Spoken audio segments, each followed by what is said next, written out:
You're watching the Fox 5 Morning News at 7. Vanessa Grimaldi, will you marry me?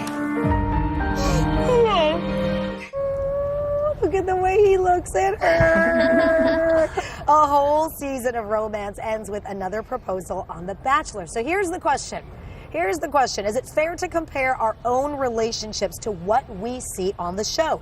Here this morning to share thoughts, psychologists Amanda Borlenghi and Devin Burkheiser. Good morning to both of you, and thank you for being here. Good morning. Okay, I watch this every time I watch it. I'm like, oh my gosh. How real is what we see on TV with The Bachelor? How real is it? Yeah. I don't think it's very real at all. I sort of see it as kind of an aspirational idea of what romance looks like. There's romantic vacations, trips around the world, but they're completely removed from real life responsibilities that we face every day with going to work and balancing kind of. You know, I jump in there because Sure. I think that it's really real for them. You know, when you see them and you see the tears and you see the emotion in the moment, It's it's true. real. I It's don't know true. that For it's them, real. it's real. For them, it's They real. get wrapped up in it Yeah. too. They get caught up Exactly. in it. Okay, yeah. but we also, we work in TV and we know that these are shows and things are manipulated or changed or edited or cut out to make it look one way.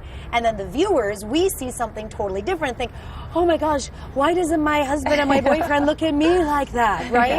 Is that what happens? Absolutely. I think there's kind of this unrealistic expectation that it brings that, you know, everything's going to be perfect fairy tale. But even for these couples, the challenges start when the show is over and actually trying to make that relationship work in the real world. Absolutely. It's the flowers and the romance and the high drama that's so fun to watch on TV, but everyday life can't sustain that. Why can't that happen? Why cannot everyday life be like that? Like with a guy sitting there and roses flying everywhere, and why?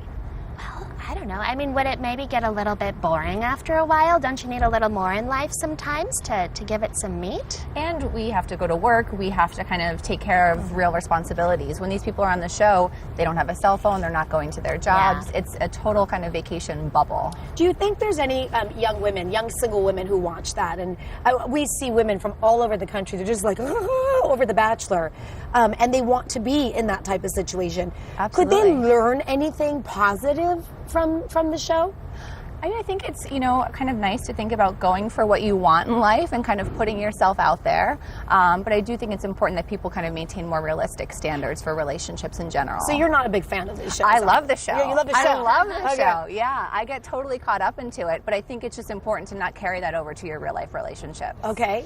One other thing I think that women do get is, you know, you get to watch their thought process and how they go through choosing their partner. And I'm a personality psychologist, so I find it fascinating to see, you know, why somebody might choose the really flamboyant person versus the nice girl or, you know, whatever. So it's interesting to see the way people make those choices. Yeah, well, people love to jump into fantasy and watch all of that stuff. So, hey, if it works for you, it works for you.